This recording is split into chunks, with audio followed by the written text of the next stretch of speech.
Bonjour, j'ai préparé deux documents. Un premier document que vous connaissez déjà, si vous avez déjà suivi mes tutos, c'est les nodes classés par ordre alphabétique. Ici, vous avez tous les nodes alphabétiques, avec une petite définition et la famille auxquelles ils sont rattachés. Vous avez également les nodes par famille dans l'autre sens, donc. Voilà, donc la famille avec les nodes. J'ai fait également un lexique français-anglais, donc tous les mots anglais que j'ai trouvés dans les notes de fusion. Enfin, pas tous, non, une partie de ce que j'ai fait moi. Ensuite, j'ai fait également les menus de DaVinci Resolve, donc tous les menus anglais, français. Je parle très peu anglais, mais par contre je travaille en anglais dans DaVinci Resolve. Donc, quelquefois, je préfère me référer au français pour savoir de quoi je parle. J'ai préparé un support de cours en PDF. DaVinci Resolve Fusion les bases. Donc, l'interface, les moniteurs, la barre d'outils et l'espace de travail qui est ici. Ouvrir la librairie d'effets. Choisir Nouvelle composition Fusion qui est ici. Cliquez sur l'onglet Fusion. Vous avez la barre de menu ici qui se trouve détaillée dans mon PDF en français et en anglais. Vous avez une partie pour Fusion ici que nous verrons plus tard. Voilà, avec les settings, vous pouvez remettre à zéro une composition, vous pouvez créer des macros et vous pouvez importer des fichiers directement de Photoshop par exemple ou des images 3D. Ouvrir Mediapool. Vous retrouvez tous les fichiers qui se trouvent dans Média, ici, l'onglet Média. Donc vous avez tous vos fichiers en ligne. Vous pouvez avoir une seule fenêtre ou deux fenêtres. Master et les sous-dossiers. Voilà. Ensuite, vous pouvez allonger cette fenêtre ou la raccourcir en fonction des besoins. Après, librairie d'effets. Ah. Donc là, vous avez tous les nodes classés par famille. Donc sur mon PDF, vous retrouvez ce classement par famille. Et vous pouvez les retrouver par ordre alphabétique sur mon PDF. Donc vous avez les OpenFX, les templates et les LUT.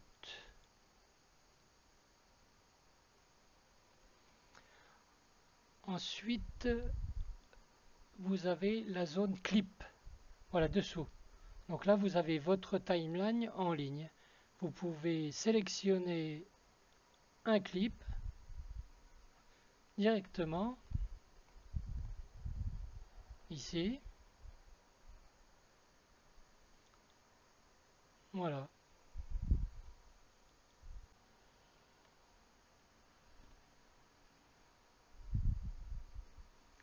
Donc sur la même ligne, on retrouve la zone de spline ici et les keyframes à côté. Donc ça permet d'animer des images. Voilà. Ensuite, les métadatas. Métadatas. Alors les métadatas correspondent au media pool, d'accord? Vous cliquez sur un fichier et vous retrouvez toutes ces métadatas. Vous voyez? Vous avez le nom du fichier ici.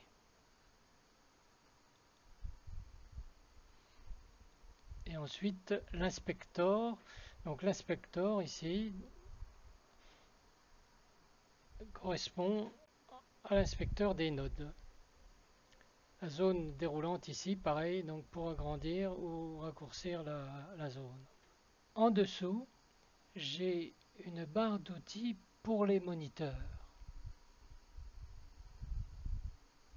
voilà, que nous allons décrire après.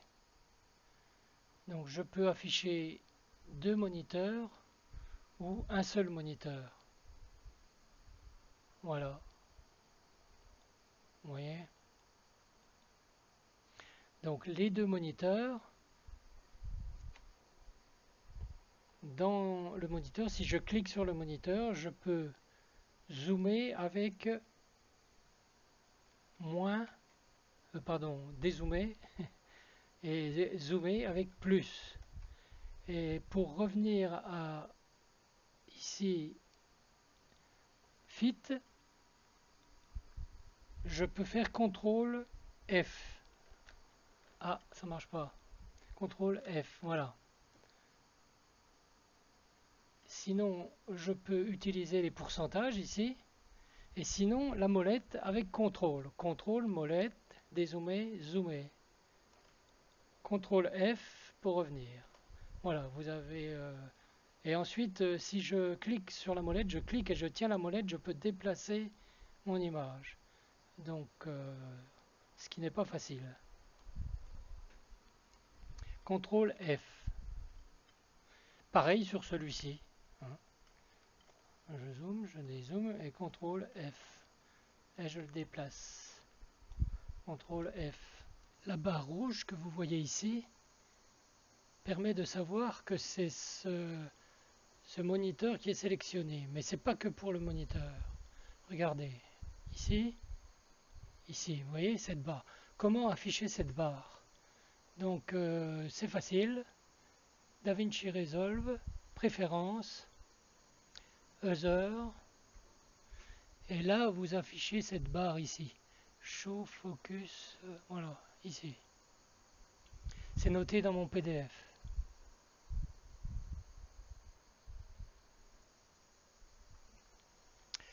Donc, revenons à nos moniteurs.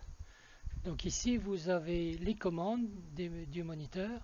Donc, arrêt, marche avant, marche arrière, retour à l'image 0, retour à l'image de fin.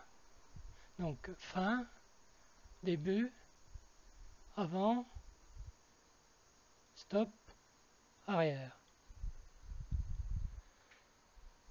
Et ici, c'est lecture en boucle. Donc à la fin, on repart à 0. Sur cette barre, vous avez un menu avec la souris droite. Donc décocher haute qualité, décocher motion blur pour fluidifier. Ensuite, cocher proxy, s'ils existent, il les utilisera. Et cocher autoproxy, ce qui permet de fluidifier lorsque vous créez un effet. Il réduit la qualité sur l'écran pendant la création de l'effet. Vous avez la règle. Donc la règle indique le nombre d'images. Donc je clique ici, image 0 à 249. Ici je suis à l'image 0. Si je me mets à l'image 84, il indique ici le numéro de l'image sur laquelle je suis. Voilà. Donc je peux taper directement. La barre d'outils qui se trouve ici peut être affichée dans le menu Fusion. Donc non affiché, affiché. Voilà.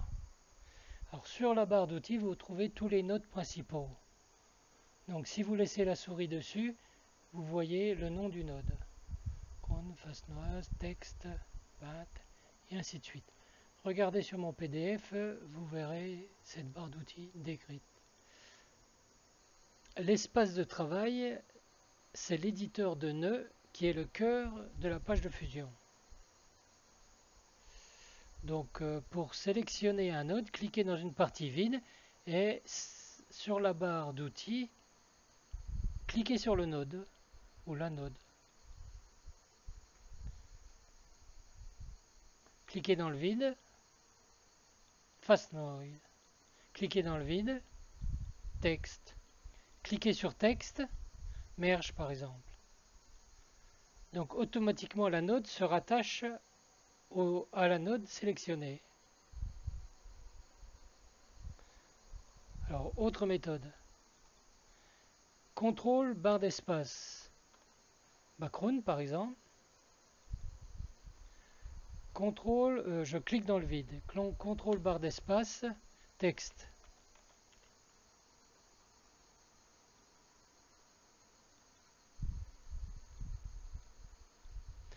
Je clique sur texte. Contrôle barre d'espace, merge. Voilà. Autre méthode. Donc, souris droite, Add Tools. Et là, vous avez tous les notes par famille. Et il faut connaître le nom. C'est plus difficile. Donc mon PDF vous permettra d'avoir tous les notes par ordre alphabétique et de connaître leur famille. Parce que là, ils sont classés par famille. Sinon, ouvrir la librairie d'effets, ouvrir les tools et chercher, une fois que vous connaissez la famille, vous cherchez la famille. Par exemple, merge, cliquez dans la partie vide, merge par exemple. Sinon, cliquez sur Media In, merge. Donc, cette petite note ici, comment je l'ai mise? Cliquez dans la partie vide, contrôle barre d'espace, sticky note. Voilà, elle est ici, vous voyez? Sticky note. Add. Double-clic. Ensuite, tapez votre texte. Voilà. Vous pouvez la dimensionner.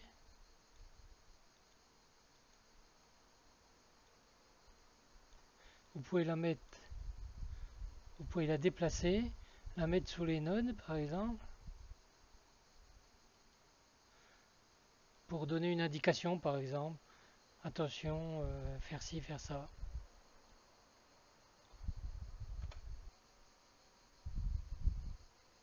Action. Donc, pour voir la liste de toutes les nodes. Donc je vous recommande mes PDF. Donc voilà, vous avez toutes les nodes triées par ordre alphabétique avec leur famille. Et ensuite, vous pouvez retrouver leur définition complète dans le chapitre 8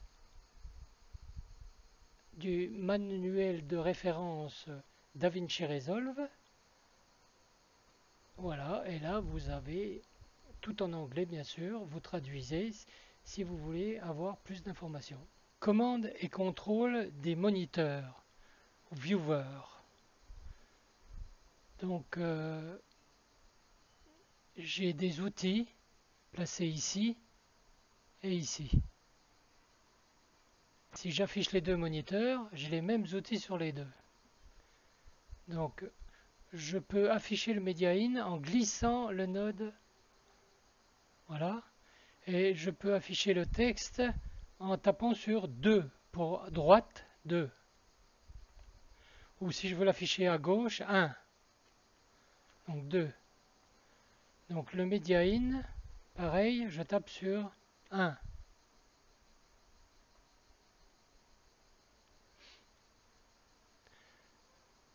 Donc j'affiche un seul moniteur.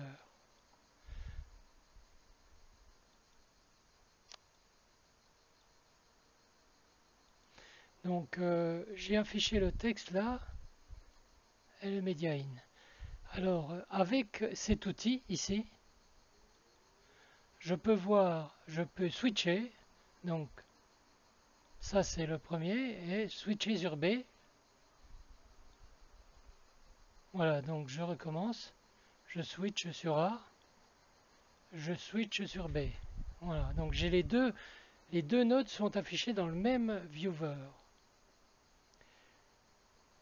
Ensuite, si je clique sur le partage du viewer et avec la touche contrôle, regardez, c'est miraculeux. Je peux basculer de A à B directement.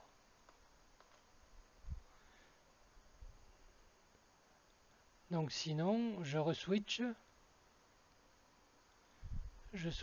voilà, et je partage.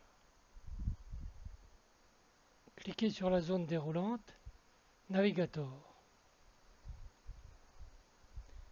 Cliquez sur l'icône. Le navigateur s'ouvre. À quoi ça sert? Eh bien, si je zoome dans l'image, vous voyez, il me montre la zone. Je clique sur la molette pour ramener mon image là. Voilà, si je dézoome, voilà. Donc, voilà, vous voyez, on voit la zone. Ensuite, magnifier. Donc là, c'est une zone qui est zoomée à fond là. On voit carrément les pixels.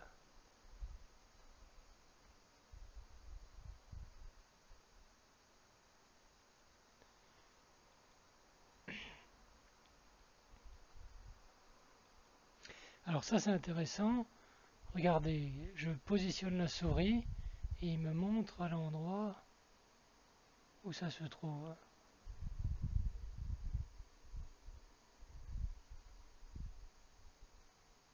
Bon, pour l'instant, moi je ne sais pas à quoi ça peut me servir, mais on verra après. Color Inspector, ça c'est intéressant. Ça vous donne le code des couleurs. Voilà.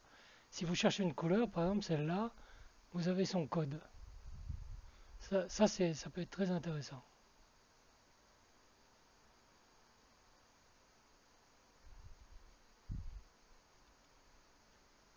Histogramme. Bon.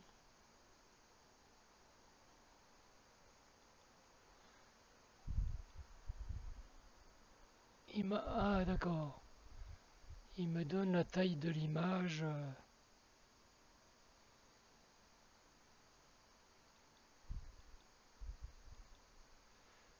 Metadata, donc bon bah ça, ok. Le vectorscope, je ne sais pas si ça peut servir, hein. Et ok. Donc pour le faire disparaître, vous cliquez dessus. Voilà. Alors si vous positionnez la souris sur l'écran, souris droite, et là vous avez tous les menus ici. Et quand ça déconne, vous savez plus où vous en êtes, vous allez dans les settings et vous faites reset défaut. Voilà. Parce que tout à l'heure, je savais plus où j'en étais. Et ce qu'on vient de voir là. Ah oui, il y a un truc intéressant, mais pareil, hein, je ne sais pas trop. Je peux avoir l'écran en 4 comme ça. Donc pour l'instant, je ne sais pas à quoi ça peut me servir, mais et je ne sais pas le remettre. Parce que si je reclique, ça revient plus. Alors, et j'ai plus l'écran du tout là. J'ai réinitialisé parce que j'avais perdu mon écran. Donc